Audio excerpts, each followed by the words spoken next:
Les débats avec vous, avec Régis Castelnau. Bonjour Régis, vous êtes avocat. Bonjour Valérie. Votre blog Vue du droit, votre livre Une justice politique est paru aux éditions L'Artilleur. Alexandra Spinner, bonjour, conseillère régionale LR d'Île-de-France. Samuel Bonjour. Lafont, porte-parole de Reconquête, et Matteo Ghisalberti. Bonjour. Vous êtes journaliste franco-italien à Fil de Médias. Bonjour à tous. Eh bien oui, l'actualité, c'est encore et toujours ce qui s'est passé dans le 18e arrondissement de Paris.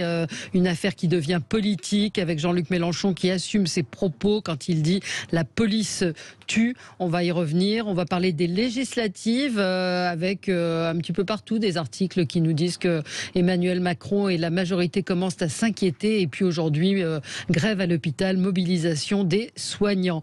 Vos coups de cœur, vos coups de gueule. On va commencer avec vous, Alexandra Spinner. C'est un coup de gueule. Oui, un vrai coup de gueule. Le gouvernement relayé par l'agence régionale de la santé, évidemment soutenu par la mairie de Paris, qui est toujours friande de funestes projets, a décidé d'installer au cœur du 16e arrondissement, à côté des écoles, à côté de lieux de vie où les familles se côtoient, un centre de désintoxication pour consommateurs de crack. Voilà. De shoot. Voilà, une sorte de salle de shoot, mais surtout, ce qui est insupportable, c'est la brutalité de cette politique. C'est toujours sans concertation. Toujours, et toujours au détriment des habitants. Voilà. Oui. Alors après, on va vous dire qu'il n'y a pas de raison qu'ils soient tous dans le 18e ou dans le 19e. Mais nous sommes solidaires du 18e, du 19e, de tous les autres arrondissements. C'est tout simplement inacceptable. Le 16e arrondissement est un arrondissement très solidaire, très accueillant. Il faut arrêter avec les préjugés ridicules.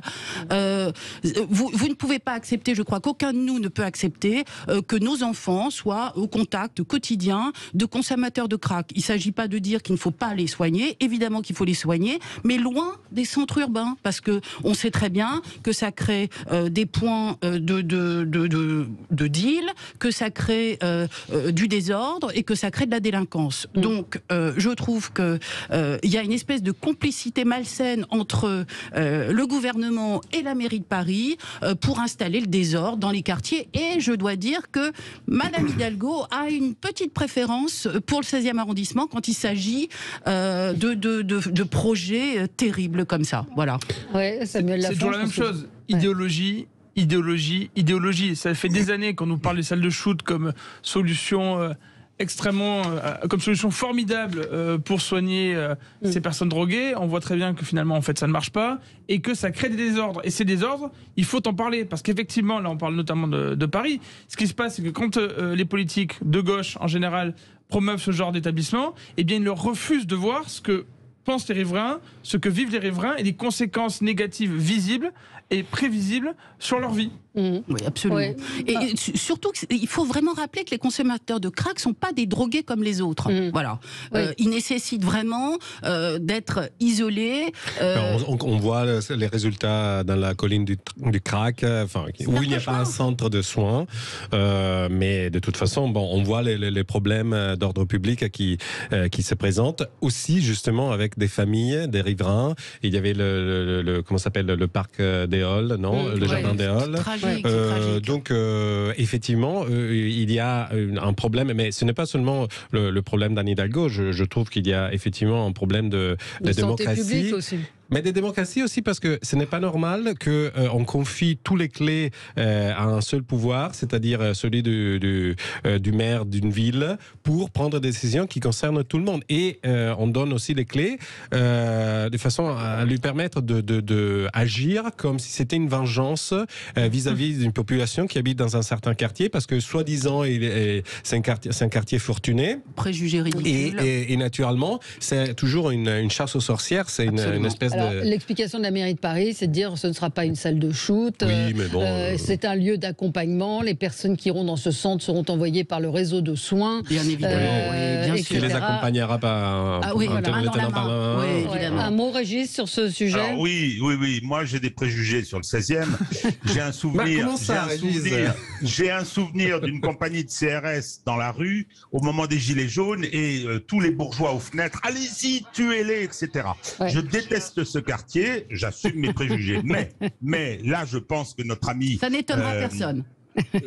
Voilà. Je pense que notre ami Hidalgo est plus que nulle. Elle fait comme d'habitude. Elle est incapable de régler et de traiter, surtout de traiter les problèmes tels qu'ils se posent. Et là où ils se posent, alors qu'est-ce qu'elle fait? Elle fait de la démagogie.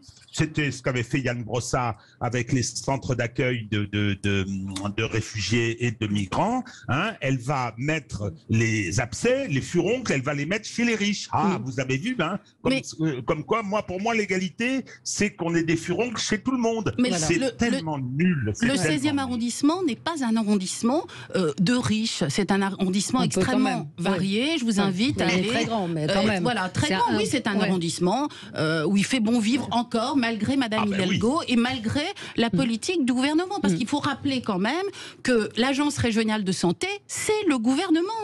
Hein, c'est pas Madame Hidalgo, l'ARS, c'est le gouvernement. Donc il y a une collusion entre Madame Hidalgo et le gouvernement pour nuire à la qualité de vie des habitants de cette ville. Enfin, oui, de cette ville, c'est ça c'est au-delà du 16e, du 16e arrondissement. Et la question des toxicomanes, elle est là et elle est réelle aussi. Qu'est-ce qu'on en fait? Mais il faut les mettre en dehors des centres urbains. Personne n'en veut, not in my backyard, c'est-à-dire que vous les mettrez, vous allez les mettre Anne Hidalgo ne se rappelle dans un champ aussi... de betteraves dans le nord de la France. Non, mais tout simplement, maintenant, on sait qu'à Paris, il y a un problème aussi d'ordre public, de sécurité, et que la présence de ces personnes addictes au crack augmente ce problème de sécurité. Et d'ailleurs, tout le reste du monde sait pertinemment qu'à Paris, il y a des risques grave pour sa sécurité. Si on vient en tant que touriste ici à Paris, on risque la vie. Plus que dans d'autres villes européennes. Parce qu'il y a beaucoup d'insécurité.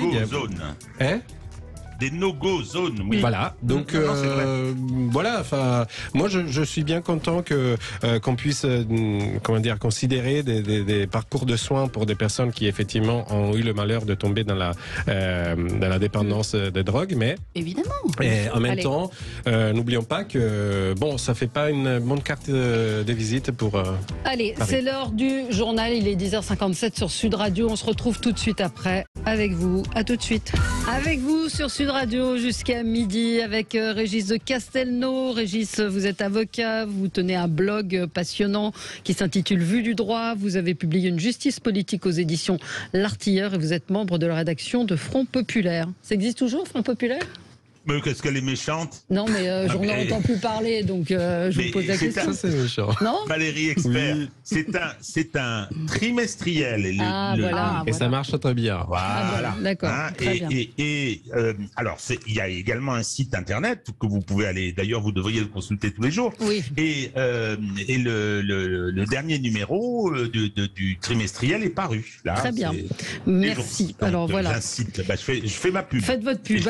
Alexandra Spinner, conseillère régionale LR d'Île-de-France, Samuel Lafont, porte-parole de Reconquête et Matteo Ghisalberti, journaliste franco-italien à Fil de Média. On va revenir sur les déclarations de Jean-Luc Mélenchon, la police tue, et sur ce qui s'est passé dans le 18e arrondissement de Paris, les législatives. Est-ce que la majorité est en train de paniquer, puis la grève à l'hôpital et la mobilisation des soignants. Coup de gueule de Régis de Castelnau.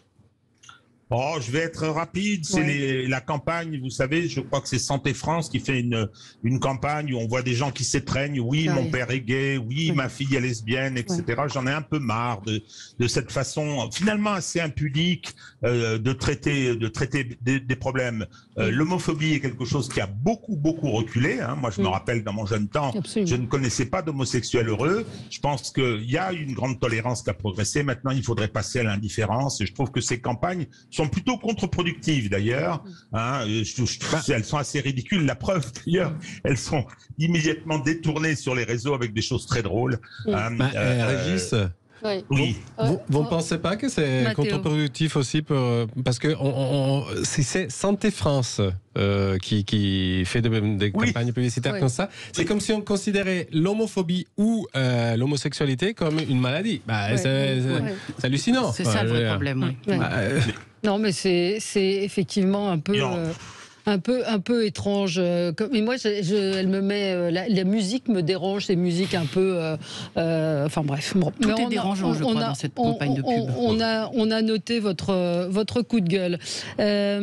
Alors, Mathéo, c'était. Moi aussi, j'avais rapide un coup de gueule parce que j'ai pas du tout apprécié le tweet avec la photo de Daniel Simonet et de la députée Obono avec Jeremy Corbyn, qui était l'ancien responsable, enfin chef des laboristes anglais et qui a tenu des propos antisémites. Donc, je constate encore une fois que dans l'extrême gauche islamophile, il n'y a pas de problème quand on est antisémite. Et d'ailleurs, d'autre part, il faut considérer que cette même force politique défilait en Paris en 2019 en criant avec l'étoile jaune cousue sur les vêtements. Et il y avait des gens qui criaient à la Akbar. Donc, bon, je constate ça. Et je voudrais que un peu plus de médias français traitent cette photo. On l'a un petit peu évoqué hier, mais c'est vrai que en plus le parti des Insoumis a continué à affirmer qu'il n'était pas antisémite. Il a été exclu de son parti pour cette raison. Il y a eu plus de 1000 plaintes. Donc c'est Daniel Simonet dit honte à vous. Jérémy Corbyn n'a jamais tenu un seul propos antisémite. Oui, Daniel Simonet est capable d'une grossière manip parce qu'il incarnait l'aile gauche. Sur toutes les manières. Quand on attaque... C'est simple, hein. La France insoumise cherche les voix des banlieues islamiques pour les législatives. C'est très clair, on le savait depuis des années, maintenant ils ne se cachent même plus, ils l'ont déjà fait à la présidentielle, maintenant le discours est clair. Hein. Et ceux qui prétendent le contraire sont des menteurs. C'est clairement un objectif, une stratégie pour eux, et ils veulent surfer là-dessus, ils ont déjà changé d'électorat. L'antisémitisme et l'antisionisme est dans l'ADN de ces gens-là. Voilà, c'est la gauche, Dieudonné et Corbyn. On a les héros qu'on mérite. Voilà, c'est tout ce que j'ai à dire. Alors, Régis. Oui, je trouve que ce débat est complètement biaisé. Traiter Corbyn d'antisémite, Corbyn, ce qui lui a été reproché, c'est d'avoir été d'une certaine façon laxiste avec des manifestations d'antisémitisme au sein de son propre parti, d'antisémitisme à base musulmane. Hein. Il existe un antisémitisme musulman fort et qui est un gros problème aujourd'hui. Aussi. Ce qui lui reprochait, il n'a pas tenu, c'est pas vrai, des propos antisémites, mais il a un vocable qui est du ressort de l'antisémitisme et de l'antisionisme. Je vais donner un exemple personnel. J'ai la plus totale horreur de l'antisémitisme et de ses conséquences, en particulier à la Shoah. C'est surtout un délit. Hein. Toujours est-il que qu'est-ce qu'on lui a reproché à Corbyn? D'avoir été dans les territoires occupés, parce que c'est comme ça que ça s'appelle, et d'avoir été à une cérémonie d'hommage à un des commanditaires de l'attentat de Munich. Donc, effectivement... Un terroriste, donc. Oui. Merci. Non, pas un terroriste. Chacun sa notion du terrorisme. Je vous en laisse la responsabilité. C'est quelqu'un qui ensuite a été considéré par les Israéliens. Vous avez peut-être vu le film qui s'appelle Munich. Oui. Eh ben, écoutez, je vais vous raconter une petite histoire, moi. Le représentant en France de l'OLP a été assassiné. On le voit dans le film, d'ailleurs, c'est très très bien fait. Les agents israéliens évitent de lancer la bombe, de la faire exploser parce qu'il y a une petite fille, etc. Il se trouve que par la suite, j'ai été l'avocat de la femme de Monsieur Hamchari. Eh ben oui, j'ai été. Est-ce que pour autant on doit me qualifier d'antisémite? Non, mais c'est un peu différent. Ce que vous dites est un peu différent. J'ai vu hier, il y avait un reportage explicatif sur justement ce qu'il avait fait, c'est-à-dire aller déposer une gerbe sur ces terroristes, sur la tombe de ces terroristes. Et puis il a dit mes amis du Hamas et mes amis du Hezbollah. C'est un peu antisémite, d'abord. Et tout le vocable autour des banquiers, ces allusions un petit peu nauséabondes. De toute façon, on sait très bien. On sait très bien que l'antisionisme, c'est l'antisémitisme de bonne loi chez les gens de gauche. Alors allez-y. Je pense qu'il est aussi l'enjeu d'une lutte, d'une bataille sur les notions antisionisme, antisémitisme. Je pense qu'effectivement, l'antisionisme est trop souvent le masque de l'antisémitisme, mais je trouve que aujourd'hui, alors attendez, mais je vais quand même parler de la France insoumise. Donc, je trouve que c'est excessif le procès qui est fait autour de la venue de Corbyn. En revanche, les complaisances démagogique de la France insoumise, la surenchère, les barbecues halal, etc., montrent bien, la volonté de séduire les banlieues, de séduire l'immigration pour des raisons bassement électorales. Et je me rappellerai tout à fait, mais ça me gêne beaucoup plus, la participation à la fameuse manifestation du 10 novembre, je ne me rappelle plus de l'année, et d'aller crier à la Ouakbar derrière le patron du CCIF. Donc, oui, là, je pense que le problème, il est celui-là. C'est pas spécialement l'invitation de Corbyn qui le manifeste. On ne va pas refaire tout le débat, et des auditeurs me disent, il n'y a pas que les gens des banlieues qui votent pour Jean-Luc Mélenchon, effectivement, et tous ne sont pas antisémites, tous ces électeurs de Jean-Luc Mélenchon. Évidemment. Un mot, Samuel Lafont. Sur ce sujet, oui, rapidement. Mais quand même, une partie de l'électorat de Jean-Luc Mélenchon, si vous prenez un électorat, vous pouvez vous dire que vous avez plusieurs segments dans votre électorat, et une partie de l'électorat de Jean-Luc Mélenchon, une partie de l'électorat de la France insoumise, qui est clairement les banlieues islamisées. On le savait depuis des années, on savait que c'était aussi un changement de cap à gauche en termes d'électorat, vu qu'il ne touchait plus tous les ouvriers, il voulait trouver un nouvel électorat pour garder des sièges à l'Assemblée et dans les différentes municipalités. Eh bien, là le discours de Jean-Luc Mélenchon est très clair. Et en fait, on voit un lien qui est fait entre...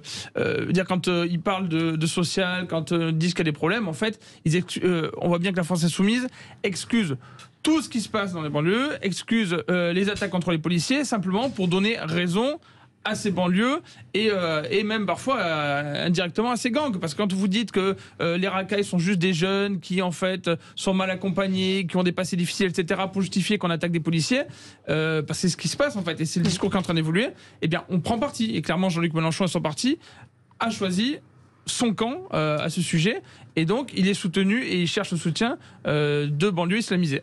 Alors Mais c'est beaucoup plus significatif que Corbyn, ça. Je suis d'accord. Il n'a pas voulu qu'on appelle délinquants les gens qui ont rançonné les supporters anglais et espagnols. J'allais venir. Alors justement, ça rejoint le coup de gueule de Samuel Lafont. Absolument, Valérie. Il y avait des groupes de 30 personnes qui couraient partout. Des grandes meutes. Certains d'entre eux avaient des armes, des machettes, des couteaux, des barres de fer, des battes. Il fallait juste essayer de s'enfuir de cet endroit. Les gens étaient mis au sol, on leur volait leurs montres et leurs affaires. Certains se sont fait arracher leurs sacs. Ils les agrippaient, les attiraient vers eux et coupaient la lanière pour arracher le sac et courir. Vous savez ce que c'est, ça ? C'est un des très nombreux témoignages de supporters qui étaient au Stade de France. Et là, en l'occurrence, on parle de l'après-match, dont les médias ont très très peu parlé.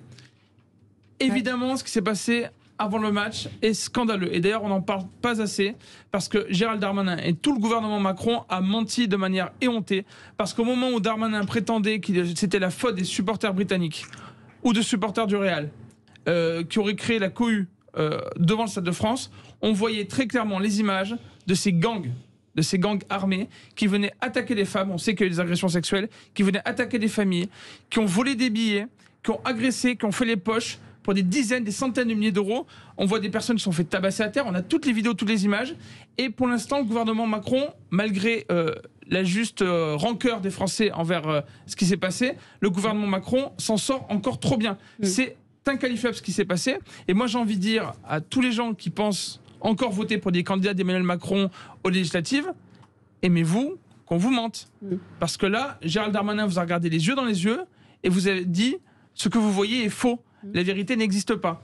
Et là, malheureusement, D'habitude, c'est un problème franco-français d'insécurité. Oui. Là, on est devenu la risée du monde. Oui. La risée du monde, avec des supporters britanniques qui portent plainte, qui déconseillent à leurs compatriotes britanniques ou pour les Espagnols de venir en France. Ce sont des centaines de milliers de dieux dans le monde qui ont vu ce qui se passe en France, avec des gangs qui escaladent, qui assiègent au Stade de France pour essayer de passer par-dessus les barrières, qui agressent dans tous les sens et qui ne sont pas inquiétés par la police, pas de la faute des policiers, mais de la faute politique du gouvernement qui ne veut pas agir et qui préfère les racailles à nos alliés anglais et espagnols. Alors, vous pourrez éventuellement réagir à ce que vient de dire Samuel Lafont. Ce sera à suivre dans un tout petit instant. À tout de suite. Les débats avec vous. Alors, il y a des auditeurs qui sont pas contents. Chris nous dit vous êtes une radio de potins et de faits divers. Je ne sais pas si ce sont des potins et des faits divers, mais en tout cas, ce sont tout de même des symptômes ça dit des choses de notre société. Et cet accident, enfin, ce qui s'est passé dans le 18e, ce drame, je ne vais pas dire accident, mais ce qui s'est passé, parce qu'il y a une jeune femme qui a perdu la vie, est aussi symptomatique de notre société et de ce qui se passe aujourd'hui. L'insécurité, c'est tout sauf des faits divers. Bah oui. C'était l'excuse des laxistes pendant des années en nous expliquant c'est un fait divers, c'est un fait divers. Mais quand vous avez des, entre guillemets, faits divers qui se multiplient partout, quand vous avez des faits divers qui font que des femmes n'osent plus prendre les transports en commun le soir, avant c'était minuit, puis 23h, puis 22h, puis maintenant à partir de 20h, elles hésitent parfois à prendre le bus et le métro, eh bien ce ne sont pas des faits divers.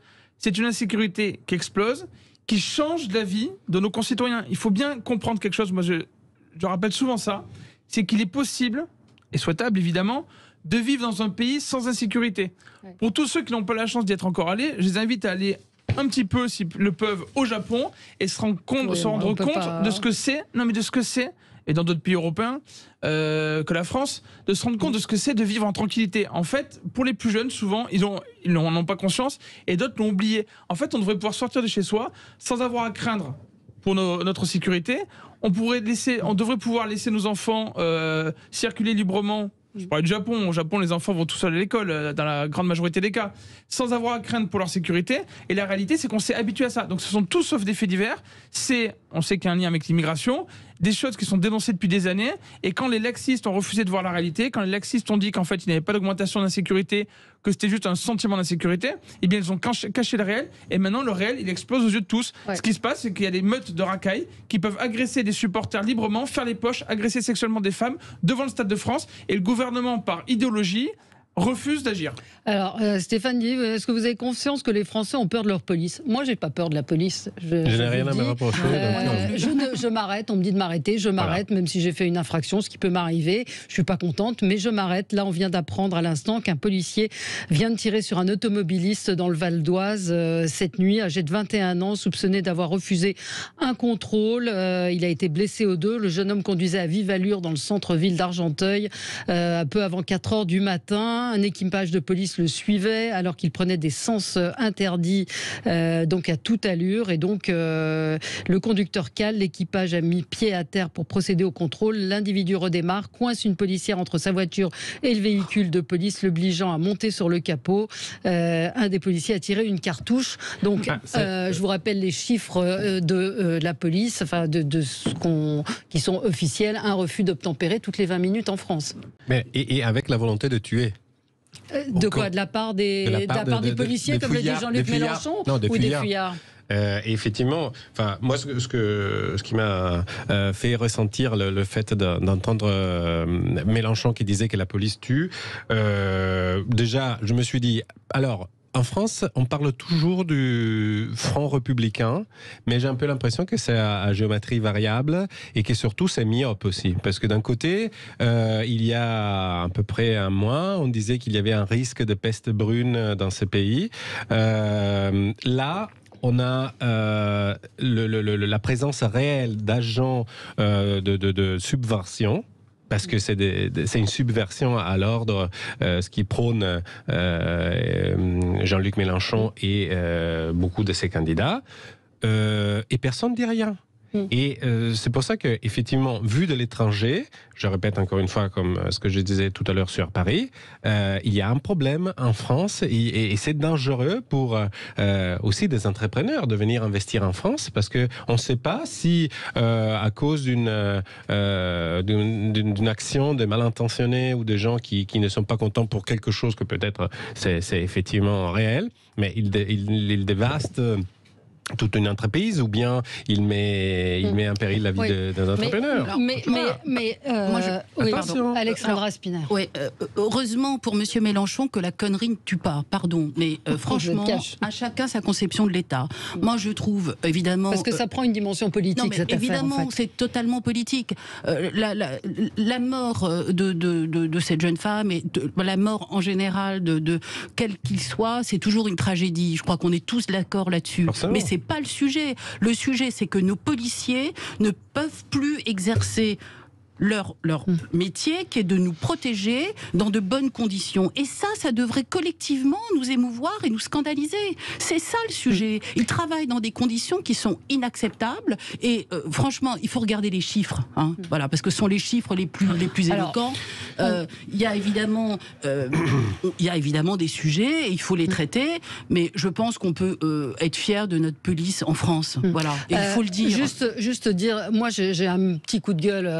Un gros coup de gueule ce matin pour des confrères d'une radio concurrente qui ont donné le témoignage de l'un des passagers de la voiture. Moi, je pense que tous les témoignages ne se valent pas. C'est-à-dire qu'on a appris que le conducteur avait eu plus de 80 condamnations, qu'il était en liberté conditionnelle, qu'il ne respectait pas son contrôle judiciaire. Celui qui parle a aussi un casier judiciaire important. Je ne dis pas qu'il ment, je dis simplement qu'on n'ouvre pas l'antenne avec un pseudo-scoop où un type raconte que les policiers ont tiré. Peut-être il y aura une enquête, il y a des vidéos visiblement, mais donner la parole, dire que la parole de cet individu vaut celle des policiers qui sont aujourd'hui en garde à vue, sont dans une cellule, j'avoue que j'ai été assez étonné, voire choqué de ça. Jean-Luc, je vais vous appeler Jean-Luc.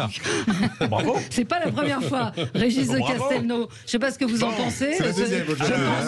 Je pense que ce que je dis va choquer, mais je pense que toute parole ne se vaut pas. Eh ben, écoutez, je vais continuer à choquer, moi. Oui. D'abord, le plateau, en disant, quand je vous ai tous entendu dire j'ai pas peur de la police, on va poser la question aux supporters anglais et aux supporters espagnols qui ont été gazés par cette police qui a donné 1 million d'amendes dans le premier confinement, etc., qui a fait du zèle, parce que c'est plus facile de s'attaquer aux braves gens que de s'attaquer aux racailles. Donc, qui donne les ordres à la police? J'allais en parler justement. Il y a beaucoup à dire. Deuxièmement, Jean-Luc Mélenchon, enfin écoutez, allez, je vais pas être grossier sur le plateau, mais on voit bien le Terra Nova. Alors là, il est là avec les t-shirts, on imagine, où Edwy Plenel, la police tue, donc il est en train de se tourner vers Nuit debout, la petite bourgeoisie déclassée, plus ceux qui ont conquis contre la police, les quartiers, comme on les appelle. Donc, tout ça est tout à fait, je vais dire, une démagogie à ce point-là. Je n'en pensais pas capable parce que c'était quelqu'un d'intelligent que je connais et qui a du talent. La deuxième observation, c'est par rapport à cette histoire de refus d'obtempérer. Ces gens-là mettent en danger leurs contemporains, si vous voulez. Et alors, quand les histoires, on n'en entend plus parler, comme la mort de ce pauvre docteur Alban Gervais, c'est un autre sujet, absolument. Mais là aussi, à Marseille. En revanche, on va chez Hanouna, on est délinquant. Là, je suis entièrement de votre avis, Valérie. Et surtout, il y a quelque chose. Moi, je ne vais pas sacrifier à la position qui consiste à dire il y a eu des morts, c'est une tragédie. Non, on prend ses responsabilités. Moi, ça ne me touche pas. Je ne veux pas la mort de ces gens-là, mais ça ne me touche pas. Qu'on me demande pas de réclamer de la compassion pour des gens qui mettent en danger la vie des autres, qui les agressent, qui ont 80 condamnations et qui refusent d'obtempérer. Effectivement, je ne vais pas dire que ce sont les risques du métier. Alors je vais me faire agonir d'injures. Non, moi je ne souscris pas à ça. Les policiers sont chargés de restaurer la sécurité face à des gens qui la violent et qui commettent des délits et des crimes. Moi, ça ne me gêne pas. Alors en revanche, ce qui est juste et justifié, c'est que l'IGPN, lorsqu'il y a l'usage d'une arme ayant eu des conséquences de cette nature, à un système d'enquête qui passe par la garde à vue. C'est la procédure normale, etc. En revanche, vous vous rappelez, on en avait parlé sur ce plateau, voir des petits magistrats sortis de l'école nationale de la magistrature et de leur endogamie venir les mettre en examen pour meurtre, uniquement pour faire joli comme ça, vis-à-vis de Jean-Luc Mélenchon, ça me choque également profondément. On va en reparler dans un instant. Très étonné aussi par les réactions de certains de nos auditeurs qui me disent ce que vous défendez, c'est un permis de tuer. Véronique me dit donc on tire à tout va, mais ce sont des policiers, ce ne sont pas des boulangers, ce ne sont pas des charcutiers, des libraires, ce sont des policiers. Ils doivent faire respecter l'ordre. Quand ils sont menacés d'être tués, ils ont un revolver. Donc c'est pas un permis de tuer. Ils ont un permis de tuer, encadré par la loi, mais ils ont la violence légitime. Oui, ils ont un permis de tuer. Il faut arrêter ces incantations. Ça veut dire que le relativisme commence vraiment à imprégner les esprits là-dessus. C'est ce sujet en liquide. Donc il faut Alors on y revient dans un instant. Petite pause. À tout de suite. Les débats avec vous, et oui, nos propos font débat à propos de la police. Stéphane nous dit on se lève pas le matin pour finir à la morgue. Non, mais on se lève pas le matin non plus pour prendre des contresens, pour essayer de tuer des flics, parce que quand on démarre et qu'il y a un policier en vélo devant vous, voilà, ça veut dire quoi? Alors à ceux qui me disent vous défendez un permis de tuer, je ne défends évidemment pas un permis de tuer. Je vous pose la question, que doivent faire les policiers? Vous aussi, vous êtes en danger si vous êtes dans la rue et que vous avez un individu qui roule à 100 km en sens interdit et que vous traversez. Ce qui s'est passé pour cette jeune femme au Pont-Neuf il y a une semaine, qui a été une jeune femme de 23 ans qui traversait et qui a été tuée par un chauffard. Elle aussi, elle a demandé à mourir. Elle aussi, elle a demandé à être tuée. C'était encore un refus d'obtempérer. Et le fils de Yannick Aleno. En fait, ça s'enchaîne tellement qu'on finit par oublier les victimes. Je ne comprends pas la logique ça veut dire que... Alors, je vous renvoie la question à vous, auditeurs qui m'insultez, parce que vous insultez, de dire qu'est-ce qu'on fait dans le cas d'un délit de fuite? On laisse faire? On fait quoi? Valérie, je pense qu'on met le doigt sur un sujet qui est extrêmement important et dont on parle malheureusement très peu. C'est qu'il y a un discours binaire qui est en train de s'installer sur la police. Et d'ailleurs, dont se sert la gauche en général contre la droite. Pourquoi je dis ça? Parce qu'effectivement, il y a une violence légitime de l'État avec des personnes qui sont des Français qui sont payés pour protéger la population, pour intervenir lorsqu'il y a des agressions, des incidents, des crimes, etc. La réalité, c'est que après ce qui s'est passé pendant la période de la Manif pour tous, après ce qui s'est passé pendant la période des Gilets jaunes, une partie de la population française a été mise en face de ces policiers par le pouvoir politique. Par le pouvoir politique qui a utilisé la police contre la population. Donc le souvenir qu'une partie de ces gens vis-à-vis de la police ou de la gendarmerie, c'est ils étaient contre nous à un moment où on avait une lutte qu'on estime juste. Par exemple, le pouvoir d'achat pour les gilets jaunes et puis le fait d'être oublié et pas considéré. Mais la réalité, c'est qu'il y a une différence entre cette utilisation politique de la police contre les manifestants et le rôle des policiers au quotidien. Et effectivement, quand vous êtes un policier et que vous êtes attaqué, parce que maintenant, ce qui change, ça a évolué, malheureusement, pour le pire depuis des années, les policiers sont attaqués pour être tués par des racailles. Ils se font des voitures, des conducteurs leur foncent dessus en voiture. Des gens essaient de quand on voit qu'il y a des agressions. Il y a quelques années, par exemple, un policier se faisait voler son arme, enfin pas son pistolet, mais une arme qui est sur lui, une gazeuse, et puis les racailles partaient. Maintenant, ce qui se passe, c'est que les racailles essaient d'attraper les policiers, de les faire tomber par terre et de les frapper comme dans des combats de MMA. Absolument. Ça, on ne l'avait pas il y a quelques années. Il faut bien voir qu'il y a une évolution de la violence. Et si vous considérez que la violence, on parlait des témoignages, mais c'est la même chose, que tous les témoignages se valent et que toutes les violences se valent, vous vous trompez, parce qu'en fait, la racaille qui agresse le policier à 10 contre 1, elle pourra vous agresser aussi à 10 contre 1 demain. Et elle n'interviendra pas pour vous aider. La réalité, c'est que le policier, il est payé par l'État, par vous, par vos impôts, et le gendarme, pour vous aider. Et il faut vraiment faire un distinguo entre l'utilisation politique qui est faite des forces de l'ordre dans les manifestations et qui peut laisser de mauvais souvenirs qu'on comprend très bien aux Français, et le quotidien de l'insécurité qui explose malheureusement. Oui. Je peux dire juste deux choses. La première, j'ai couvert plusieurs manifestations de Gilets jaunes et effectivement, j'ai risqué moi aussi de me faire prendre dans des nasses qui était injustifié, pour la plupart des cas, au moins celle que je voyais, mais je constatais toujours que ces policiers, en réalité, devaient répondre à des ordres qui étaient politiques, effectivement, et qui, étaient facilement applicables, je mets entre guillemets, parce que l'objectif était identifié. C'était alors que on laissait de toute façon passer, on leur disait de ne pas s'attaquer, par exemple, au Black Bloc, qui était identifiable facilement, parce que tout le monde pouvait le voir, et le gouvernement ne le laissait passer. Désolé, parce que c'était quelque chose de politique. Je dis à propos de la police, si vous me permettez, Valérie, il y a une opération antiterrorisme en cours en Italie. Je lis sur le site d'une agence de presse ADN Chronos, pour citer la source, et il y a une vague d'arrestations en Italie, au moins 14 personnes, toutes des personnes qui sont en relation avec le citoyen pakistanais qui, le 25 septembre 2020, avait attaqué des personnes à côté de Charlie Hebdo avec une machette. Exactement. Et il ferait partie d'une cellule. Et cette opération, naturellement, est en relation avec les polices d'Espagne, de France et d'autres pays européens. Donc, merci la police, parce que, bon, en ce cas, elle est en train de travailler en Italie. Mais... Juste pour finir sur le sujet, Stade de France, la police est appelée à gazer des supporters britanniques qui n'avaient rien fait. Il faut arrêter de mentir, comme l'a fait le gouvernement, en disant qu'ils étaient venus avec des millions de faux billets et qu'ils avaient mis le bazar. On sait très bien, on a vu les images, on sait très bien qu'il y a mis le bazar. En revanche, il y a des gangs armés de racailles qui ont été laissés libres parce que le politique, et pas le policier sur place, le politique a choisi de ne pas intervenir. Et de ne pas les arrêter. La question, effectivement, elle est aussi sur la justice, cher Régis de Castelnau. Alors, si vous voulez, je reviens sur ce que je disais tout à l'heure. Oui, la police bénéficie du permis de tuer. Mais une fois qu'on a dit ça, sinon pourquoi on les arme avec des armes létales? Il faut être sérieux. Bon, le problème, c'est qu'ils ne peuvent le faire que dans des circonstances parfaitement identifiées, leur protection à eux et la protection d'autrui. Et la protection d'autrui.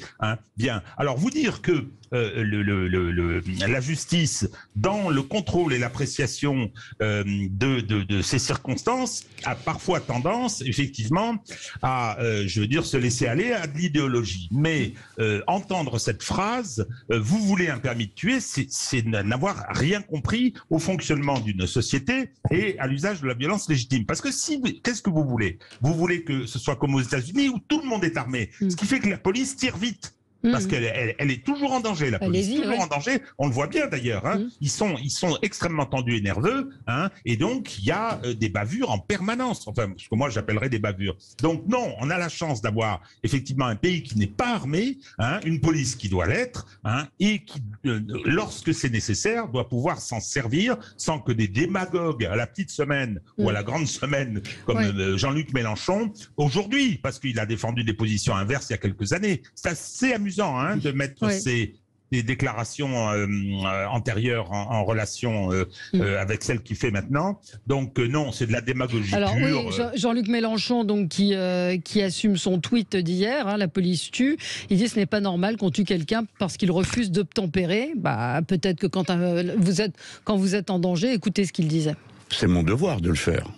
Croyez-vous que j'écris comme ça, par distraction? Vous avez bien fait dire qu'il y a eu 2 tweets. Le premier, c'est lorsque les tirs ont eu lieu. Il ne s'est rien passé. Ce que je disais ne rencontrait aucun écho, comme si c'est normal. Et en effet, c'est contre ça que je proteste. Comme ça n'a rien donné, j'ai monté le ton. Et j'obtiens ce que je veux. C'est-à-dire que des milliers de gens entendent dire qu'il y a au moins une personne dans ce pays, un responsable politique, qui n'accepte pas l'évolution de l'usage de la force de police telle qu'elle est aujourd'hui définie par le pouvoir politique qui commande. Nous en sommes à 4 morts en 4 mois pour des refus d'obtempérer. Il dit il y a la loi, des punitions, des amendes, mais pas la peine de mort. J'ai eu ce que je veux en montant le ton, voilà. Il y a eu combien de policiers blessés, rappelez-moi. Qu'est-ce qu'il va nous expliquer ensuite? Il va nous expliquer que des terroristes islamiques font des refus d'obtempérer aux policiers quand les policiers leur demandent de se calmer et qu'en fait... Rappelons le nom de Xavier Jugelet, par exemple. Non, mais c'est juste délirant. Et puis, je ne vais pas rappeler ici les propos de Jean-Luc Mélenchon sur les attentats qui étaient très très limites sur notre chaîne, où on devrait les ressortir d'ailleurs, sur les attentats islamiques. Allez, je voudrais qu'on change de sujet, qu'on parle de l'hôpital, grève à l'hôpital, mobilisation des soignants, crise des urgences. Je sais que de très nombreux services d'urgence, 120 environ, ont été forcés de limiter leur activité ou s'y préparent. C'est un chiffre qui est assez ahurissant. Les services d'urgence disent qu'ils s'attendent à un mois de juillet particulièrement difficile, un mois d'août terrible, horrible. La mission flash demandée par le président de la République est une insulte pour eux. C'est ce que dit Pierre Schwab-Tellier du collectif Interurgence. Et c'est vrai qu'on s'interroge sur les réponses que peut apporter le président de la République aujourd'hui. On a entendu ces intérimaires qui ont quitté l'hôpital. Ils ont quitté un infirmier racontait, je l'ai entendu ce matin et on l'a lu dans Paris Match aussi, dans cet article, long article consacré aux soignants. Ils quittent leur métier, ils démissionnent de l'hôpital, ils se font embaucher comme intérimaires au double du salaire. Et j'en veux à Martin Hirsch qui parle du doux poison de l'intérim. Mais qui fournit la drogue? Qui a mis en place ce poison? Enfin, je pose la question à Martin Hirsch, qui, je vous rappelle, est patron de la PHP. Ça concerne l'assistance publique aux hôpitaux de Paris depuis 2013. Mais c'est une situation qui existe partout en France, complètement ubuesque. Et si c'est aussi simple, c'est que le système est mal fait. La réalité, on en parlait déjà sur ce plateau, c'est qu'on a laissé l'hôpital mourir à petit feu, sans trop en parler. On a laissé les déserts médicaux s'installer en France, donc il y a une vraie fracture rurale avec des endroits où c'est très difficile de voir un médecin et encore plus un médecin spécialiste, dentiste ou ophtalmo. Et maintenant, on se réveille. Ah, il y a un problème à l'hôpital. Il y a des déserts médicaux, mais c'est un peu tard. Et effectivement, je comprends que des soignants puissent considérer comme une insulte la mission flash annoncée par Emmanuel Macron, parce qu'on voit très bien ce que fait Emmanuel Macron ces derniers jours. Il regarde quels sont les sujets dont parlent les Français, quels sont les problèmes ces semaines-ci dont on parle, santé. Et puis il annonce des mesures pour avoir un maximum de députés en essayant d'enfumer tout le monde. Moi, j'ai envie de dire aux Français, ne vous laissez pas avoir et ne croyez pas encore Emmanuel Macron, le menteur en chef. Pour visiblement, il se tourne plutôt vers NUPS que vers vous ou même les LR. Quand on regarde les premiers résultats, alors qui ne signifient peut-être pas la même chose, mais qui sont un petit test quand même sur les législatives. J'invite les Français très simplement, s'ils en ont assez de l'immigration massive, de l'insécurité et de la baisse du pouvoir d'achat, à voter à droite et plutôt pour Reconquête, plutôt que pour Emmanuel Macron qui détruit leur pouvoir d'achat, qui fait venir encore plus d'immigrants en France et qui a augmenté l'insécurité en France sous son quinquennat. Alexandra Spinner, sur les urgences et sur l'hôpital en général, une grève pour mettre la pression. Bon, évidemment, je trouve que c'est presque offensant. Pour les soignants, ce problème récurrent d'effectifs et de salaire, ça devrait tous collectivement nous insupporter. Enfin, on va se retrouver à nouveau dans une situation intolérable. Il faut rappeler quand même que ce sont les plus fragiles socialement qui en paieront les conséquences. Évidemment, cette fracture... qu'il y a une vraie fracture en France. Je veux dire, c'est insupportable de se dire que maintenant la médecine est accessible aux plus privilégiés. Moi, je trouve que c'est insupportable. Voilà. Donc, le petit coup de baguette magique de Monsieur Macron ne trompera personne. Est-ce que c'est vraiment les plus privilégiés? Parce que si vous voulez dire qu'il faut aller dans une clinique, sauf que vous n'êtes pas sûr d'avoir les mêmes soins dans une clinique. Aujourd'hui, c'est pas forcément celui qui a le plus d'argent qui est le mieux soigné. C'est une question aussi de territoire. De territoire. Il y a une... Oui, c'est une question de vraie inégalité territoriale, il y a une vraie aussi inégalité sociale, il faut le dire quand même. Et moi, je suis hallucinée de voir qu'on alerte depuis des années sans résultat. Et là, ce petit coup de pinceau pour cacher la merde du chat, c'est insupportable. Il est déjà loin le temps où on expliquait systématiquement qu'on a le meilleur système de santé au monde, que tout le monde nous envie.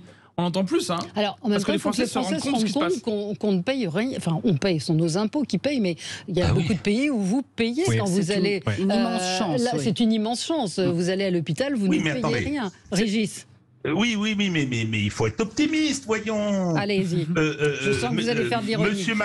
Monsieur Macron, qui laisse s'effondrer les fonctions régaliennes, militaire, justice, oh là là, mon Dieu Seigneur, la police, on vient d'en parler, mais aussi les grands services publics, je pense à l'éducation, à la santé, eh bien, il vient de créer le Conseil national de la Renaissance, CNR, comme celui qui a construit à la Libération, en 1945, l'État-providence dont vous venez de parler, c'est-à-dire, effectivement, auquel les Français sont attachés. Donc, il va finir de le démolir, il va finir de le déconstruire, et avec la perversité qui le caractérise, comme il a fait pour l'éducation nationale, en nommant ministre de l'Éducation, je veux dire, le contre-exemple, le symbole de ce qu'il ne faut pas faire, un monsieur, effectivement, indigéniste et communautariste, qui a mis soigneusement ses enfants dans l'école privée la plus chère de France, enfin la plus chère, je ne sais pas si c'est la plus chère, mais en tout cas, c'est celle de l'élite. Eh bien, là, il nous montre le CNR pour finir de laisser